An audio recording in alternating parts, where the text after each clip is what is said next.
भाभी आसानी से ना मिलने देंगी कान्हा से, पर उसे देखे बिना रहा भी तो ना जा रहा मुझसे। कहाँ है वो? मुझ पे बहुत क्रोध है उन्हें, इतने शीघ्र शांत ना होगा।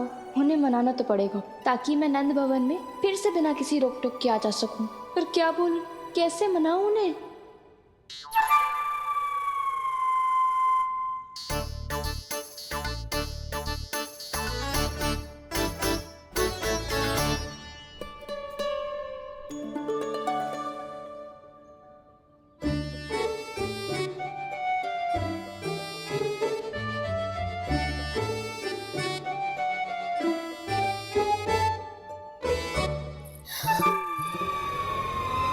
वाह, जिसने मेरे लल्ला पर चोरी का आरोप लगायो, वो ही आज मेरे घर में चोरी चोरी प्रवेश कर रही है। नाना भाभी, ऐसी कोई बात ना है।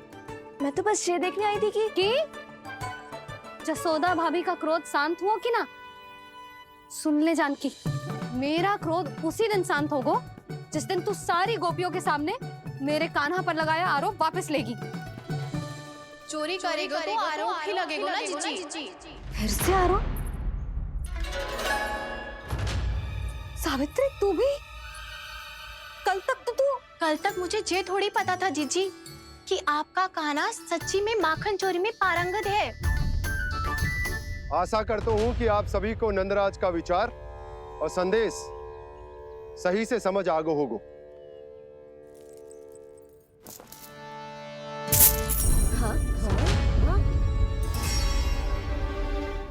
सिक्कों की खनक बता रही है कि पोटली कितनी भारी है। एक ही दिन में कितनी वजन पा गई जे। हमें भी इससे अधिक धन अर्जित करना होगा, तभी तो हम अपने उज्जवल का भविष्य उज्जवल कर पाएंगे। पहली बार कछु बुद्धि की बात की है तूने। नंदराज, हमारे मन में आपका बहुत सम्मान है, पर हम जो करना चाह रहे हैं वो लोभ ना है, वो तो विकास है। हाँ नंदराज, हम अपना और अपने संतानों का भला बुरा सोचे बिना कब तक अपना जीवन इस प्रकार जीते रहेंगे? फिर पिछले 4 वर्षों से हमने आपको कर भी तो ना दियो है।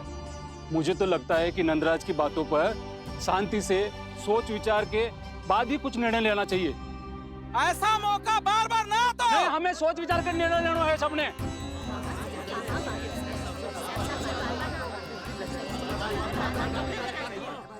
चोरी में पारंगत? हाँ जीजी, उसने टोली बनाई है और उसका नाम भी रखा है चौर्य विद्या प्रसारण टोली, और आपका कान्हा उसका अध्यक्ष है। अच्छा, तो कान्हा पूरी टोली लेकर आया था चोरी करने तेरे घर? और नहीं तो क्या। पर एक बात बताओ जीजी, मेरे बलदर को देखकर किसी का साहस ना हुआ भीतर जाने का, पर आपका कान्हा इतना साहसी है कि बिना भयभीत हुए इतने भयंकर बैल के निकट चले गए। सच्ची? और तेरे रक्षक बैल ने कुछ ना किया उसे? है ना अचरज की बात। क्रोध के स्थान पर वो तो उसके सामने ऐसे झुको जैसे कि प्रणाम कर रहा है। और जीजी, आपका कान्हा साहसी ही ना, बहुत चतुर भी है। मैंने मटकियां बहुत ऊपर लटकाई थी, पर बताओ कि बिना चौकी के मटकी को नीचे उतारने का उपाय किसने ढूंढा? किसने? आपके चतुर कान्हा ने। उसने अपने सखाओं को पर्वत बनायो और एक पक्के सेनापति की तरह बिना भयभीत हुए उनके ऊपर चढ़ गयो और मटकियां उतारने लगो। और एक ही ना, तीनों की तीनों मटकियां उतार ली। तीनों? हाँ जीजी, और वो इतना दयालु है कि पहले एक मटकी का माखन सब में बांट दियो और फिर बची हुई 2 मटकियों में से एक मटकी अपने सखाओं को दे दी और फिर दूसरी मटकी एक भूखे वानर को दे दी। और फिर जब मैं उसके सामने जाके प्रश्न करने लगी तो उसने मुझे अपने तर्कों के जाल में उलझाया और बड़ी आसानी से सिद्ध कर दिया कि वो तो परोपकार कर रहा था।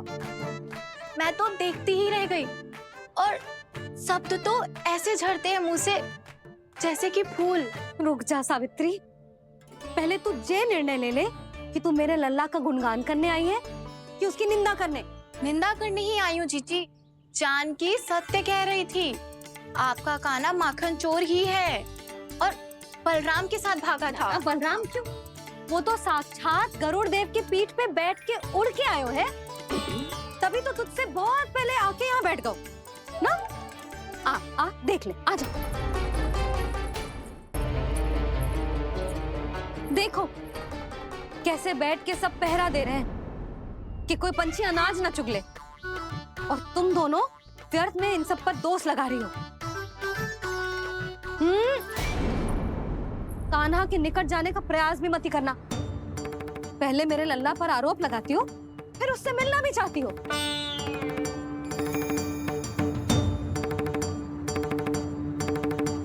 पर जीजी चोरी? अरे उसे तो चोरी का अर्थ भी ना पता होगा। तुम दोनों को नारायण का भय भी ना है क्या? हाँ, मेरे लल्ला पर आरोप लगाने से पहले तुम दोनों को लज्जा ना आई? हे नारायण, अब आप ही बताओ मैं क्या करूं। लग तो है किसी की घोर दृष्टि लगी है कि बार बार मेरे लल्ला पर आरोप लगते हैं। किसी की क्या, तुम दोनों की दृष्टि लगी है। या तो तुम दोनों मनगढ़ंत कथाओं को सत्य बताना छोड़ दो, या फिर कृपा करके मेरे घर आना बंद कर दो।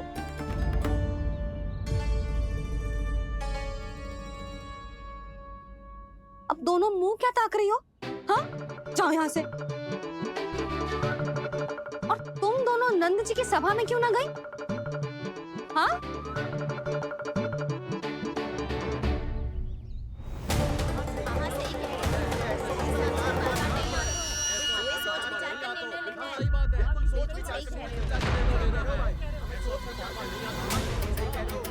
जी कौन? पहले तो कभी ना देखो इसे।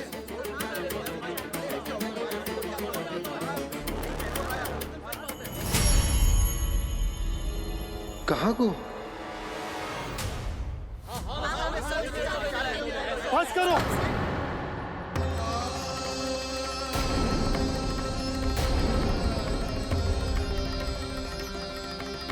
मेरी आंखों के सामने मैं गोकुल में इस तरह फूट पड़ते ना देख सकता। राजा हूं मैं, परंतु आज तक मैंने कोई भी निर्णय आप सब पर ना थोपो और ना ही आज थोपूंगा। मुझे पता है आप सबके पास कल सूर्यास्त तक को समय, इसीलिए मेरी विनती है कि आप घर जाकर रात्रि को इस बात पर पुनः विचार अवश्य कीजिएगा। सोचिएगा कि कोई भी व्यापारी अविश्वसनीय रूप से सस्ता क्रय विक्रय क्यों करेगा, जब तक कि उसका कोई छुपा हुआ लाभ ना हो।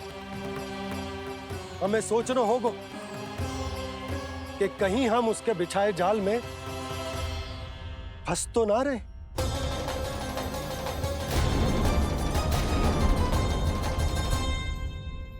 बच गए भैया, जैसे तैसे ही सही, पर समय से पहले पहुंच ही गए हो। सावित्री मौसी तनिक सी बात को इतना बड़ा चढ़ा के बोल रही थी जितना उज्जवल भी ना बोलतो।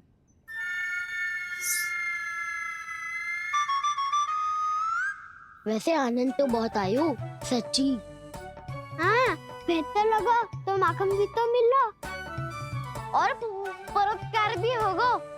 बता कान्हा, और किसके घर जाना है अब? आज ही तो हमें शिक्षा मिली है। इतनी शीघ्र भूल गए तुम सब। लोग के चक्कर में पड़ोगे तो फंसोगे। लोग के चक्कर में पड़ोगे तो फंसोगे।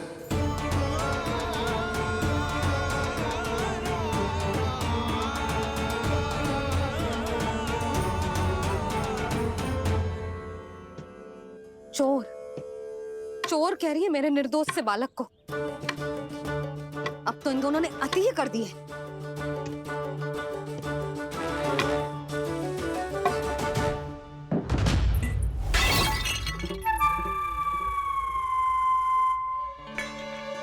से भी अभी फूटना था। वैसे ही मैं इतनी चिंतित हूं। कैसे समझाऊं इन गांव वालों को?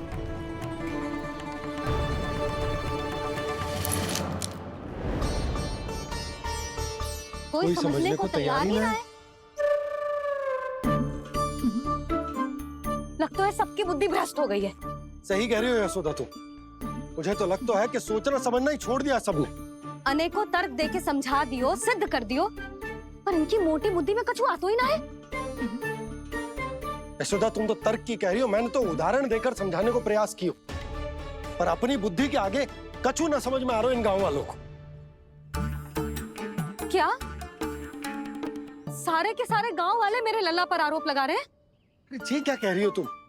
मैं तो गांव वालों की बात कर रहा हूँ जो नारायण के नाम पर वचन देकर उस अपरिचित व्यापारी को अपने दूध, दही, घी, माखन सब देने को तैयार है। लो कर लो बात। मैं गोपियों की बात कर रही हूँ जो लल्ला पर माखन चोरी का आरोप लगा रही हूँ। और आज तो सावित्री ने भी लल्ला को माखन चोर कह के पुकारो है।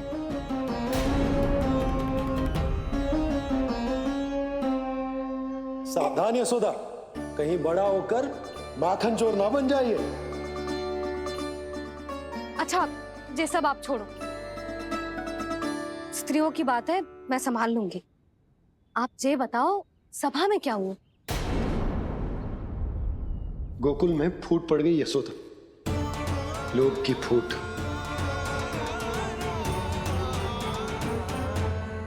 अरे रुको रुको रुको, व्यापारी जी रुकिए रुकिए। नंदराज ने प्रयास तो बहुत किया था व्यापारी जी, पर कुछ व्यक्तियों को छोड़ करके किसी के कान पे जूं तक नहीं रेंगी। इसका अर्थ फूट पड़ चुकी है लोभ की वजह से। बहुत ही शुभ समाचार लाए हो गुप्तचर। अब शीघ्र ही दिखेगा लोभ का चमत्कार।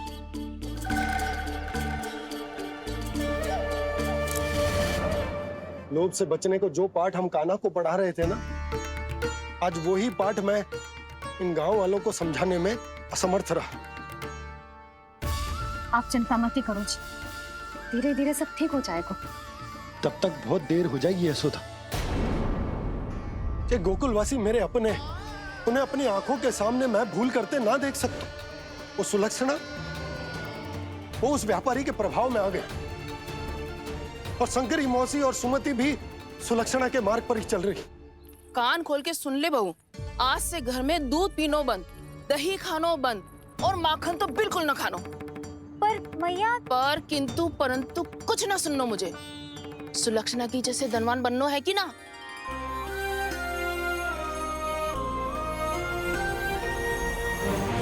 तो फिर जैसा मैं कहती हूँ वैसा कर, तभी तो अधिक से अधिक दूध, दही, माखन बेचकर अधिक से अधिक धन अर्जित कर पाएंगे हम।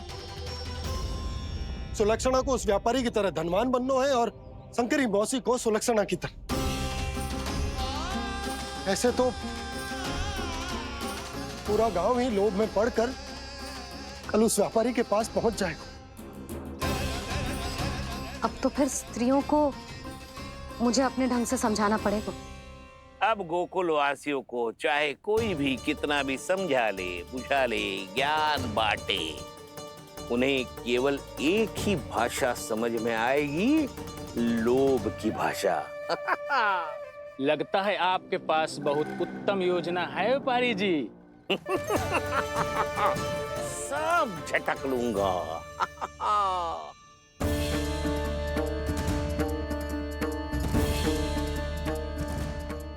आपको क्या लगता है प्रभु, मैया के समझाने से गोपियाँ समझेंगी?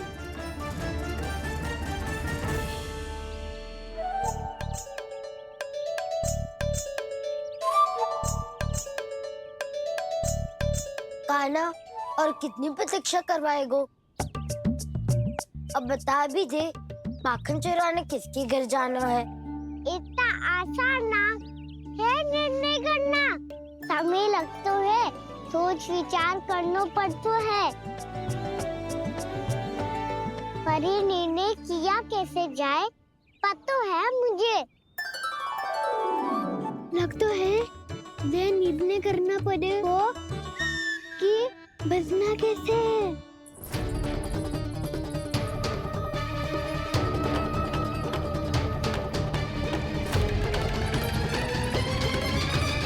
सावित्री मौसी ने हमारे 14 विद्या प्रसारण के बारे में सबको बता दियो क्या?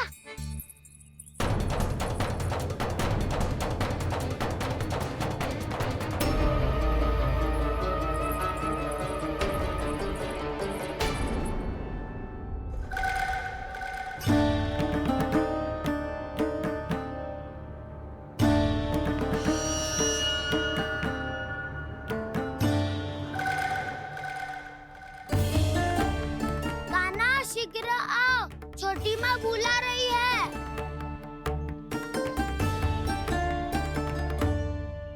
अब डांट भी पड़ेगी और कुटाई भी होगी। चौरी विद्या प्रसारण कल ही आरंभ हुआ था और आज ही समाप्त हो जाएगा। सब इतने गंभीर क्यों है आज? गंभीर तो होंगे ही ना दाऊ, क्योंकि मैया आज अच्छा वाला पाठ पढ़ाने वाली है।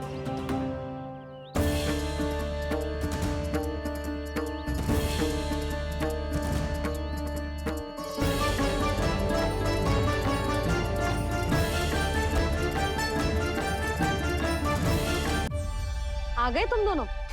चलो आओ बैठ जाओ। जशोदा जी बता तो दो, सवेरे सवेरे क्यों बुलाया है हम सबको?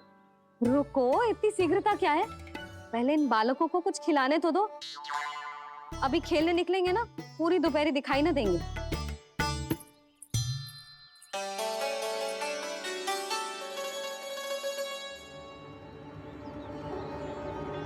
मैया देखो ना कैसे अपने आभूषणों का दिखावा कर रही है जी सुलोचना। चिंता मत कर बहू, शीघ्र ही हम इससे अधिक आभूषण और इससे अधिक उत्तम वस्त्र पहन के घूमेंगे। ये देखो तुम दोनों के लिए क्या बनाओ है मैंने। पूरे गोकुल में प्रसिद्ध मेरे पेड़े। चलो लो। यशोदा, ये तो बहुत सारे हैं। हाँ जशोदा जी, इतने सारे तो मैं भी ना खा पाऊं। क्यों दृष्टि लगा रही हो सुलक्षणा? बढ़ती आयु के बालक हैं, खाने दो इन्हें। तुम सब कछु मत सुनना, जी भर के खाओ।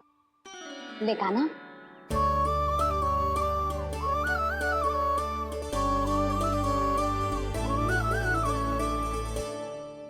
हे नारायण, मैंने अपने कान्हा को जो सिखाओ है, बस वे उसे स्मरण रखें और उसका पालन करें।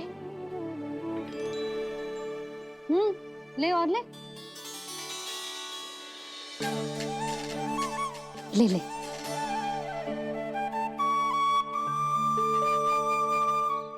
आज तो एक के बाद एक पेड़ मिल रहे हैं, वो भी बिना रोक टोक के। मैया दो के बाद तीसरी मिठाई बड़ी कठिनाई से खाने देती है, पर आज सादा लाड पेड़ों के माध्यम से जिता रही है। कछु तो रहस्य है। प्रभु, क्या आप भी वही सोच रहे हैं जो मैं सोच रही हूँ? कोई परीक्षा तो नहीं ले रही है ये? किस सोच में पड़ गए तुम दोनों?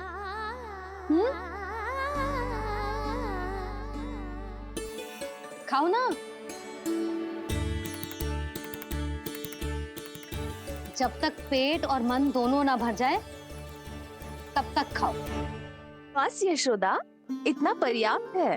अरे ना जिज्जी, घर के शुद्ध मावा और गुड़ के बने, कितना भी खा ले कोई हानि ना होगी। लो और लो।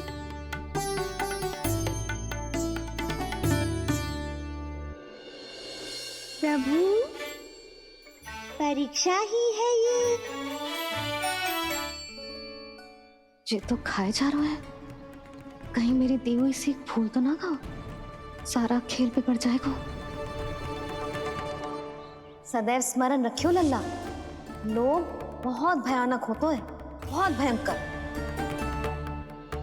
जो एक बार हमारे मन में प्रवेश करके हमें भीतर से ही जकड़ लेते हैं, इसके कारण हम अधिक से अधिक और अधिक से अधिक पाने की इच्छा करने लगते हैं।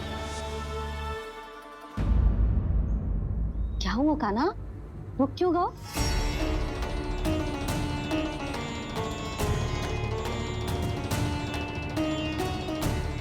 आपने तो सिखाया था मैया, जितनी आवश्यकता हो उतना ही लेना चाहिए।